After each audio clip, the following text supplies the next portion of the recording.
بسم اللہ الرحمن الرحیم۔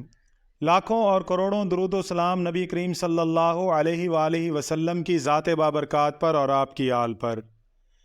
ناظرین کرام، سلسلہ عالیہ چشتیہ کے عظیم بزرگ حضرت بابا فرید الدین مسعود گنج شکر رحمۃ اللہ علیہ کی بارگاہ میں آپ کے سعادت مند بھانجے اور مرید تربیت حاصل کرنے کے لیے حاضر ہوئے تو آپ نے سب سے پہلے فرض اور نفل نمازوں پر استقامت اختیار کرنے کی نصیحت فرمائی اور انہیں لنگر خانے کی ذمہ داری سونپ دی۔ چونکہ مرشد نے لنگر کی تقسیم کا حکم فرمایا تھا، اس میں سے کھانے کی صراحت نہیں کی تھی، لہٰذا یہ سعادت مند مرید حکم مرشد کی بجا آوری کرتے ہوئے لنگر خانے سے کھانا تقسیم فرماتا، لیکن خود ایک لقمہ بھی نہ کھاتا، پورا دن روزے سے رہتا اور جنگلی درخت کے پتوں، کونپلوں، پھلوں اور پھولوں سے افطار کر لیا کرتا۔ ایک عرصے تک یہ سلسلہ جاری رہا، لیکن اس مجاہدی کی وجہ سے جسم نہایت کمزور اور لاغر ہو گیا۔ جب حضرت بابا فرید الدین مسعود گنج شکر رحمۃ اللہ علیہ نے اپنے سعادت مند بھانجے اور کامل مرید کی یہ کیفیت ملاحظہ فرمائی تو آپ نے پوچھا، آپ کھانا تقسیم کر کے خود بھی کچھ کھاتے ہیں یا نہیں؟ سعادت مند مرید نے نظریں جھکا لیں اور یہ خوبصورت جواب بارگاہ مرشد میں عرض کیا کہ عالی جاں، آپ نے کھلانے کا حکم ارشاد فرمایا تھا، مجھ میں اتنی جرت کہاں کہ مرشد کی اجازت کے بغیر ایک دانہ بھی کھا سکوں۔ یہ جواب سن کر حضرت بابا فرید سعادت مند بھانجے اور کامل مرید کے کمال صبر سے بہت خوش ہوئے اور سینے سے لگا کر صابر کا لقب عطا فرمایا۔ حضرت بابا فرید الدین مسعود گنج شکر رحمۃ اللہ علیہ کی بارگاہ سے صابر کا لقب پانے والے کامل مرید سلطان الاولیاء، قطب عالم، بانی سلسلہ چشتیہ صابریہ حضرت سید علاء الدین علی احمد صابر کلیری رحمۃ اللہ علیہ تھے۔ آپ رحمۃ اللہ علیہ کے یوں تو بے شمار اوصاف ہیں، لیکن مرشد کریم کی زبان مبارک سے ملنے والا لقب آپ کی شہرت کا سبب بنا اور آپ کو حضرت صابر پاک کے نام سے یاد کیا جانے لگا۔ آپ رحمۃ اللہ علیہ کی ولادت باسعادت 19 ربیع الاول 592 ہجری بمطابق 19 فروری 1196 عیسوی کو بوقت تہجد بروز جمعرات افغانستان کے علاقے حرات میں ہوئی۔ آپ رحمۃ اللہ علیہ کا شجرہ نسب کچھ یوں ہے کہ سید علاء الدین علی احمد صابر بن سید عبد الرحیم بن سید عبد السلام بن سید سیف الدین بن سید عبد الوہاب بن غوث العظم سیدنا عبد القادر جیلانی رحمۃ اللہ علیہ۔ بعض محققین نے آپ رحمۃ اللہ علیہ کا شجرہ نسب یوں بھی تحریر فرمایا ہے کہ علی احمد بن سید عبداللہ بن سید فتح اللہ بن سید نور محمد بن سید احمد بن سید غیاث الدین بن سید بہاؤالدین بن سید داؤد بن سید تاج الدین بن سید محمد اسماعیل بن سید امام موسیٰ کاظم بن سید امام جعفر صادق بن سید الشہداء حضرت امام حسین بن سیدنا علی المرتضیٰ، لیکن اس بات کو صحیح قرار دیا گیا ہے کہ آپ رحمۃ اللہ علیہ حسنی سید ہیں اور غوث العظم رحمۃ اللہ علیہ کی اولاد میں سے ہیں۔ حضرت سیدنا علی احمد رحمۃ اللہ علیہ کے کان میں حضرت سیدنا ابو القاسم گرگانی رحمۃ اللہ علیہ نے اذان دی اور فرمایا، یہ بچہ قطب عالم ہوگا۔ ناظرین کرام، منقول ہے کہ آپ رحمۃ اللہ علیہ کی ولادت سے قبل حضرت سیدنا علی المرتضیٰ رضی اللہ تعالیٰ عنہ نے خواب میں علی نام رکھنے کا حکم فرمایا۔ پھر نبی اکرم صلی اللہ علیہ وآلہ وسلم نے خواب میں تشریف لا کر احمد نام رکھنے کا حکم فرمایا۔ یوں آپ رحمۃ اللہ علیہ کا نام علی احمد رکھا گیا۔ آپ رحمۃ اللہ علیہ کی ولادت کے بعد ایک بزرگ آپ رحمۃ اللہ علیہ کے والد گرامی سے ملاقات کے لیے تشریف لائے اور آپ کو دیکھ کر فرمایا، یہ بچہ علاء الدین کہلائے گا۔ آپ رحمۃ اللہ علیہ کے ماموں حضرت سیدنا بابا فرید الدین گنج شکر رحمۃ اللہ علیہ نے آپ رحمۃ اللہ علیہ کو صابر کا لقب عطا فرمایا۔ یہی وجہ ہے کہ آپ رحمۃ اللہ علیہ کو علاء الدین علی احمد صابر کے نام سے شہرت دوام حاصل ہوئی۔ آپ رحمۃ اللہ علیہ نے جس گھرانے میں آنکھ کھولی وہ حضرت سیدنا غوث اعظم رحمۃ اللہ علیہ سے نسبی تعلق ہونے کے ساتھ ساتھ علم و عمل، زہد و تقوی اور صبر و قناعت کا مرکز تھا۔ آپ رحمۃ اللہ علیہ کے والد حضرت سیدنا عبداللہ رحمۃ اللہ علیہ کی تعلیم و تربیت بغداد کے علمی ماحول میں ہوئی تھی، جس کے بنا پر آپ رحمۃ اللہ علیہ علم و عمل میں بے مثال تھے۔ آپ رحمۃ اللہ علیہ کی والدہ ماجدہ حضرت سیدنا ہاجرہ رحمۃ اللہ علیہ نسلاً فاروقی تھیں، اس لیے حضرت سیدنا علی احمد رحمۃ اللہ علیہ کی طبیعت میں فاروقی جلال بھی نمایاں تھا۔ جب آپ رحمۃ اللہ علیہ کی عمر 5 سال ہوئی تو آپ رحمۃ اللہ علیہ کے والد ماجد کا انتقال ہو گیا۔ آپ رحمۃ اللہ علیہ کی والدہ نے آپ کی تربیت فرمائی۔ آپ رحمۃ اللہ علیہ نے 6 سال کی عمر سے باقاعدہ خشوع و خضوع کے ساتھ نماز ادا کرنی شروع کر دی تھی، اور کہا جاتا ہے کہ 7واں سال شروع ہونے پر آپ نے پابندی کے ساتھ تہجد کی نماز پڑھنی شروع کر دی۔ دن میں ہر وقت عبادت الہی میں مشغول رہتے، بلکہ نماز تہجد کے بعد اکثر آپ رحمۃ اللہ علیہ کے حجرے سے ذکر اللہ کی آوازیں سنائی دیتی تھیں۔ آپ رحمۃ اللہ علیہ کا چھوٹی عمر سے ہی روزہ رکھنے کا معمول تھا، اور مسلسل روزہ رکھنے کی یہ عادت آپ رحمۃ اللہ علیہ کی آخری عمر تک جاری رہی۔ آپ رحمۃ اللہ علیہ نے ابتدائی تعلیم ہرات میں ہی حاصل کی۔ پھر جب آپ کے والد صاحب کا انتقال ہو گیا تو آپ کی والدہ نے آپ کو اپنے بھائی حضرت بابا فرید الدین مسعود گنج شکر رحمۃ اللہ علیہ کے سپرد کر دیا۔ آپ رحمۃ اللہ علیہ نے اپنی حیرت انگیز صلاحیت کے بنا پر صرف 3 سال کے مختصر عرصے میں کئی علوم ظاہری حاصل کیے، جیسا کہ حضرت بابا فرید رحمۃ اللہ علیہ ارشاد فرماتے ہیں کہ علاء الدین علی احمد صابر نے 3 سال میں عربی و فارسی کی کتب، فقہ، حدیث، تفسیر، منطق و معنی و غیرہ علوم کی تکمیل کی، اور یہ سب علوم اتنی جلدی حاصل کر لیے کہ کوئی دوسرا بچہ 15 سال میں بھی حاصل نہیں کر سکتا تھا۔ بچپن میں ایک دن حضرت صابر پاک رحمۃ اللہ علیہ نے بابا فرید سے عرض کی کہ آج سے 3 سال بعد میرے دادا جان وصال پا جائیں گے۔ یہ سن کر بابا فرید نے فرمایا، بیٹا آپ کے دادا تو بغداد شریف میں ہیں اور آپ یہاں، پھر آپ کو کیسے معلوم ہوا کہ 3 سال بعد ایسا ہوگا؟ تو آپ نے عرض کی کہ ابھی میں نے اپنے قلب کی طرف دیکھا تو والد ماجد کی صورت سامنے آ گئی، اور آپ نے سیدھے ہاتھ کی 3 انگلیاں میری طرف اٹھائیں، اور یہ دادا جان کے وصال کا اشارہ ہے۔ حضرت بابا فرید رحمۃ اللہ علیہ نے آپ کی فراست دیکھ کر آپ کو سینے سے لگا لیا۔ ایک دفعہ رمضان المبارک میں بعد نماز تہجد حضرت بابا فرید الدین گنج شکر رحمۃ اللہ علیہ کچھ دیر کے لیے آرام فرما ہوئے تو آپ کی آنکھ لگ گئی۔ آپ رحمۃ اللہ علیہ نے دیکھا کہ ایک ایسے مقام پر انوار میں اپنے پیر و مرشد حضرت خواجہ قطب الدین بختیار کاکی رحمۃ اللہ علیہ کے ہمراہ موجود ہیں کہ ہر طرف نور ہی نور ہے، ایک عالی شان دربار سجا ہے، نبی رحمت شفیع امت صلی اللہ علیہ وآلہ وسلم جلوہ افروز ہیں۔ سلسلہ چشتیہ کے تمام بزرگ بھی حسب مراتب اپنی اپنی نشست گاہوں پر موجود ہیں۔ حضرت بابا فرید رحمۃ اللہ علیہ کے پیر و مرشد حضرت خواجہ بختیار کاکی رحمۃ اللہ علیہ نے حکم دیا کہ مخدوم علی احمد کو آقائے دو جہاں صلی اللہ علیہ وآلہ وسلم کی بارگاہ میں پیش کیجیے۔ آپ رحمۃ اللہ علیہ نے حسب ارشاد حضرت سیدنا علی احمد رحمۃ اللہ علیہ کو بارگاہ رسالت میں پیش کر دیا۔ آپ صلی اللہ علیہ وآلہ وسلم نے حضرت سیدنا علی احمد رحمۃ اللہ علیہ کی پشت پر سیدھے کندھے کی جانب بوسہ دیا اور فرمایا، ھذا ولی اللہ۔ اس کے بعد وہاں موجود تمام بزرگ اور ملائکہ نے آپ صلی اللہ علیہ وآلہ وسلم کی اتباع کرتے ہوئے اسی مقام پر بوسہ دیا اور کہا، ھذا ولی اللہ۔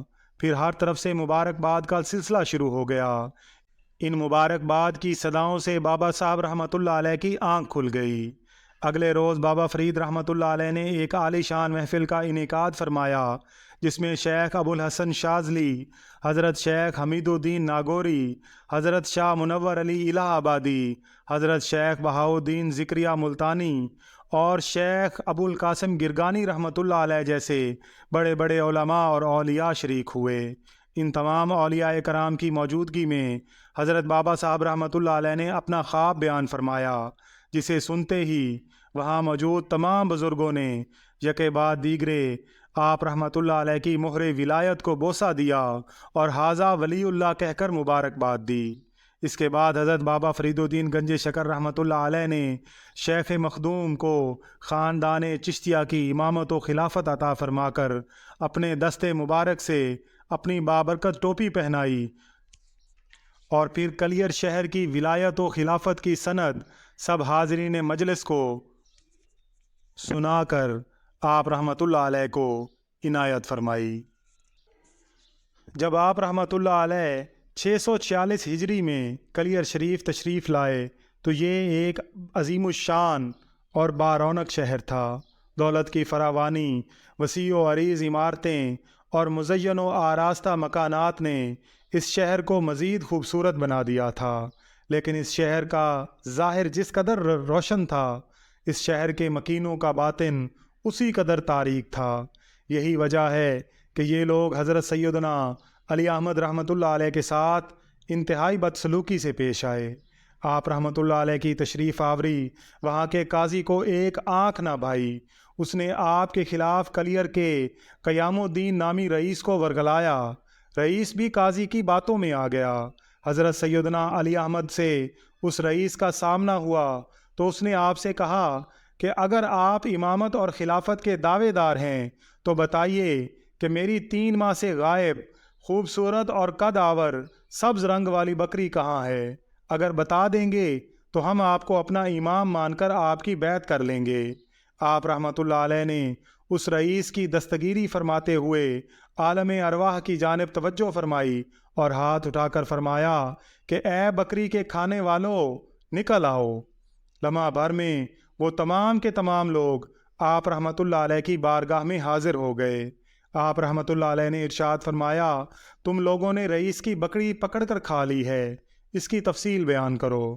رئیس کے خوف سے ان تمام لوگوں نے انکار کیا تو آپ رحمۃ اللہ علیہ نے نرمی سے ارشاد فرمایا، بہتر یہی ہے کہ خود اپنا حال بیان کر دو، ورنہ ذرا سی دیر میں پردہ فاش ہو جائے گا اور پھر شرمندگی اٹھانا پڑے گی۔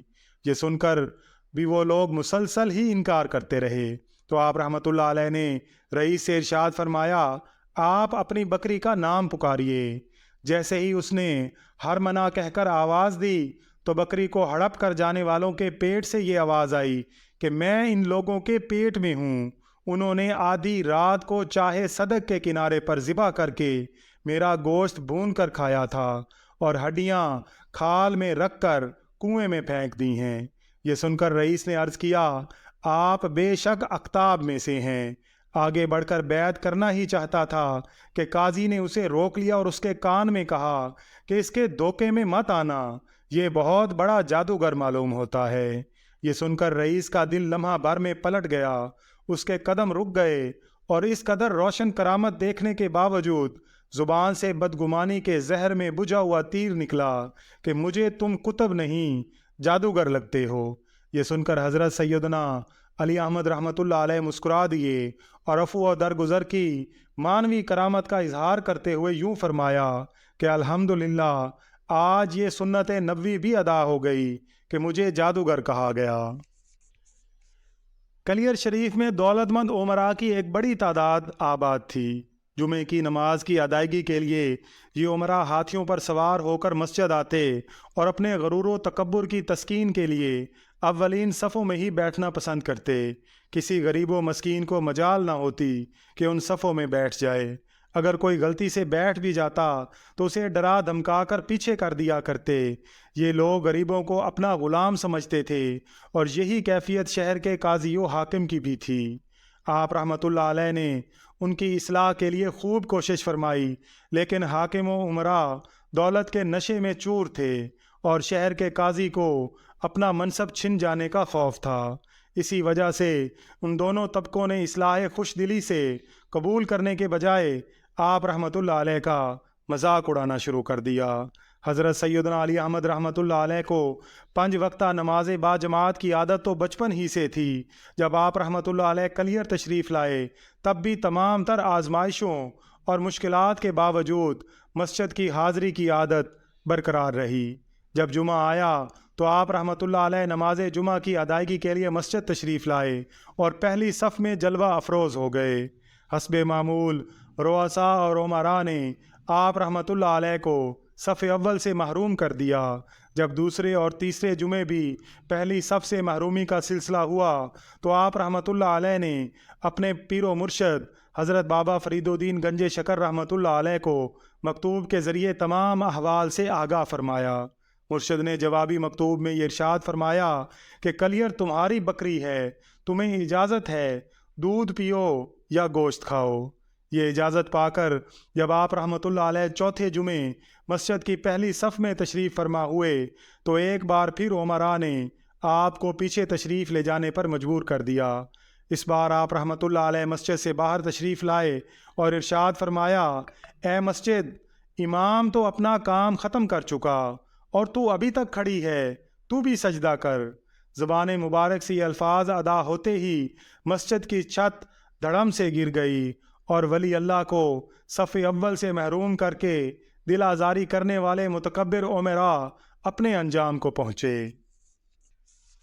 حضرت سیدنا علی احمد رحمۃ اللہ علیہ پانی میں ابلے ہوئے گولر پسند فرماتے تھے، لیکن جب محبوب الہی رحمۃ اللہ علیہ کی بارگاہ سے کوئی شخص آتا تو آپ رحمۃ اللہ علیہ خدام سے فرماتے کہ بھائی یہ دہلی سے آئے ہیں، ان کے کھانے میں نمک ضرور شامل کرنا۔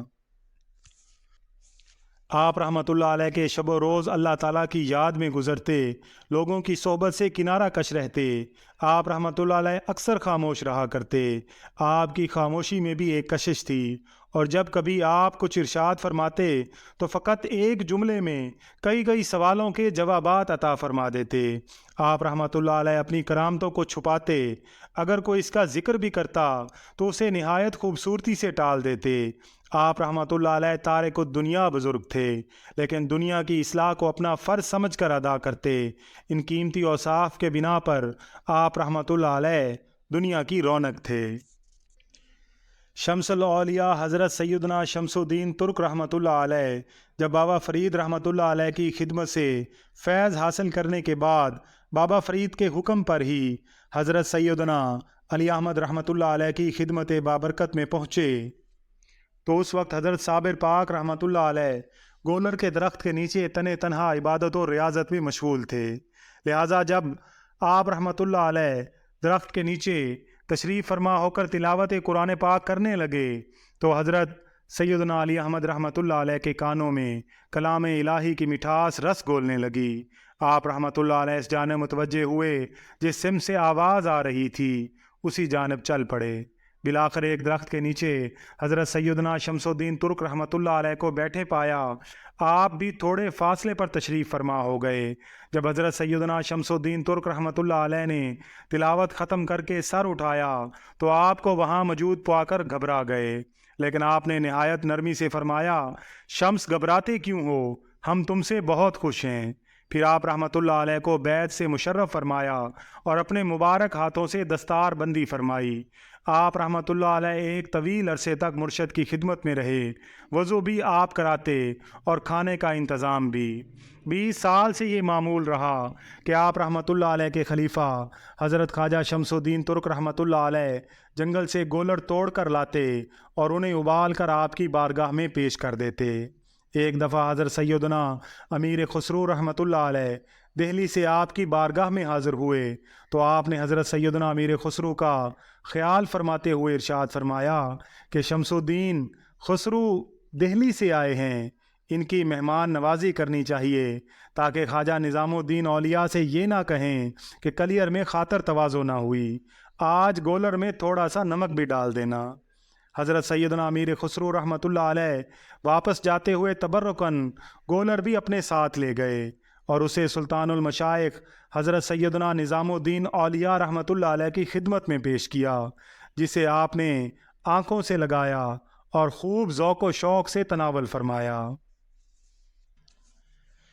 ناظرین، ایک مرتبہ شیخ المشائخ خواجہ نظام الدین اولیاء رحمۃ اللہ علیہ کا ایک مرید حضرت سیدنا علاء الدین صابر کلیری رحمۃ اللہ علیہ کی خدمت میں حاضر ہوا اور عرض کی کہ آپ رحمۃ اللہ علیہ نے حضرت شمس الدین ترک رحمۃ اللہ علیہ کے علاوہ کسی کو اپنا مرید اور خلیفہ نہیں بنایا، اور میرے مرشد حضرت نظام الدین اولیاء نے آسمان پر ستاروں کی تعداد سے بھی زیادہ مرید بنائے ہیں۔ آپ رحمۃ اللہ علیہ نے جواب دیا، میرا شمس کافی ہے جو اللہ کے فضل سے تمام ستاروں پر غالب ہے۔ دہلی آ کر اس نے سارا واقعہ شیخ المشائخ حضرت خواجہ نظام الدین اولیاء رحمۃ اللہ علیہ سے بیان کیا تو آپ رحمۃ اللہ علیہ نے فرمایا، تم نے حضرت کو کیوں رنجیدہ کیا؟ دوسری مرتبہ ایسی حرکت نہیں ہونی چاہیے۔ بے شک انہوں نے جو کچھ فرمایا صحیح فرمایا، وہ مقرب بارگاہ ربانی ہیں۔ ایک موقع پر حضرت علاء الدین علی احمد صابر کلیری نے حضرت سیدنا شمس الدین ترک کے بارے میں فرمایا کہ ہمارا شمس اولیاء میں سورج کی طرح ہے۔ آپ رحمۃ اللہ علیہ نے ایک دن شمس الدین ترک رحمۃ اللہ علیہ سے فرمایا تھا کہ جب آپ سے کوئی کرامت ظاہر ہو تو سمجھ لیجئے گا کہ میرا انتقال ہو گیا ہے۔ جس دن حضرت شمس الدین ترک رحمۃ اللہ علیہ سے کرامت ظاہر ہوئی تو وہ فوراً کلیر شریف حاضر ہوئے اور آپ رحمۃ اللہ علیہ کی تجہیز و تکفین اور تدفین خود فرمائی۔ آپ رحمۃ اللہ علیہ کا وصال 13 ربیع الاول 690 ہجری بامطابق 15 مارچ 1291 عیسوی کو ہوا۔ آپ رحمۃ اللہ علیہ کا مزار پرانوار کلیر شریف ضلع سہارنپور یو پی انڈیا میں نہر گنگ کے کنارے مرجع الخلائق ہے۔ اللہ تعالیٰ سے دعا ہے کہ اللہ تعالیٰ ان نفوس قدسیہ کے صدقے ہمیں بھی راہ ہدایت پر استقامت عطا فرمائے۔ ناظرین، ویڈیو پسند آئی ہو تو ویڈیو کو لائک اور شیئر ضرور کیجیے گا، اور اگر آپ چینل پر نئے ہیں تو چینل کو سبسکرائب کر کے بیل آئیکن کو پریس کر دیجیے گا تاکہ ہر نئے آنے والی ویڈیو کا نوٹیفیکیشن آپ کو بر وقت مل سکے۔ اللہ تعالیٰ سے دعا ہے کہ اللہ تعالیٰ ہم سب کا حامی و ناصر ہو، آمین یا رب العالمین۔